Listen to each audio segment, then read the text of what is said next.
అదే కాకుండా చంద్రబాబు గారు, అదేవిధంగా పవన్ కళ్యాణ్ గారు, బీజేపీ నాయకులు అందరూ కూడా కలిసికట్టుగా పనిచేసి రాష్ట్రంలో నలుమూలలో తిరిగి ఏ విధంగా పనిచేసిన సంగతి మనందరం కూడా మర్చిపోలేదు.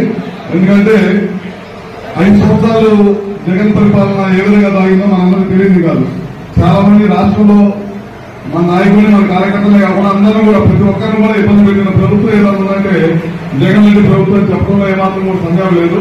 ఎందుకంటే మన నాయకులు కూడా 50 రోజుల పాటు జైలు చేసిన ప్రభుత్వం ఏదైనా ఉంటే జగన్ రెడ్డి ప్రభుత్వం. ఎందుకంటే ఆయన 70 సంవత్సరాల రాజకీయ జీవితంలో ఎప్పుడు కూడా మత్తబడిన నాయకుడిగా ఉన్నారనమాట.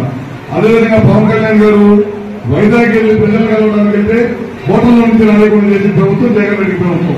ప్రతి ఒక్కరిని కూడా ఇబ్బంది పెట్టిన ప్రభుత్వం కనుక అన్ని విధాలా అందరూ కూడా పబ్లిక్ కానీ, ప్రజలు కానీ, మన కార్యకర్తలు కానీ, మన నాయకులు కానీ, అట్లానే జనసేనకు సంబంధించిన నాయకులు కానీ, బీజేపీ నాయకులు కానీ అందరూ కూడా కలిసికట్టు పనిచేశారు.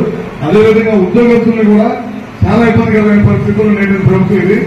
ఉద్యోగస్తులు సపోర్ట్ కూడా చాలా పెద్ద ఎత్తున చేశారు. ఖచ్చితంగా రేపు ఎలక్షన్ లో రేపు 4వ తారీఖు రిజల్ట్ రాబోతుంది.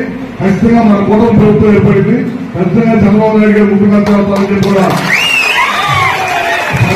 తెలియజేసుకుంటూ మన ఎలక్షన్ లో నాతో పాటు ప్రతి ఒక్క కార్యకర్త ఏ విధంగా పనిచేశారో నాకు తెలియని విషయం కాదు.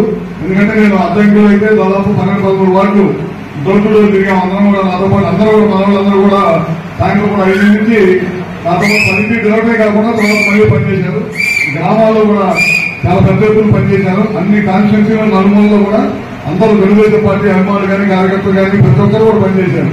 అదేవిధంగా బయట ఊర్లో ఉన్న వాళ్ళు కూడా అందరూ వచ్చి ఈసారి ఓటు వేయాలనే దానికోసం వచ్చి పనిచేసిన సంగతి కూడా మరవలేదు.